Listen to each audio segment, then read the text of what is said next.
BRS వాళ్ళు వేసినటువంటి దొంగదారులను కాంగ్రెస్ రహదారులుగా మారుస్తారు.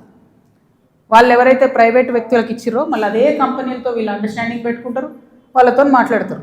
అంటే రేవంత్ రెడ్డి గారి పరిస్థితి ఇప్పుడు ఎట్లుందంటే అప్పుడే కప్పం తిన్న పాము ఎట్లుంటుంది, కడుపు నిండింది, నేను సీఎం అయినా, అవినీతి అయితే నాకేంది, రాష్ట్రం ఎటు పోతే నాకేంది, వాగ్దానాలు ఎటు పోతే నాకేంది అని చెప్పి ఆయన సైలెంట్గా ఉన్నాడు. ఆయనకి ఈ బీఆర్ఎస్ పార్టీలో జరిగినటువంటి వ్యాపార లావాదేవీలకి అవుట్ రైట్గా సంబంధం ఉంది కాబట్టి వాళ్ళు సైలెంట్గా ఉంటారు. So let time decide. ఎప్పుడన్నా ఎవరైనా ఎంక్వైరీ చేస్తే డిసైడ్ అయితే చూద్దాం.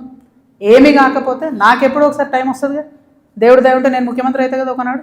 ఆనాడు మాత్రం 2014 నుండి 2014 తెలంగాణ వచ్చినప్పటి నుండి ఇప్పటి వరకు అన్ని అన్యాయాల మీద నేను మాత్రం ఆరాధిస్తాను.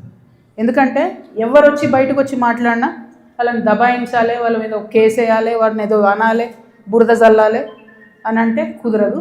నేను అట్లా ఊరుకునే వ్యక్తిని కాదు.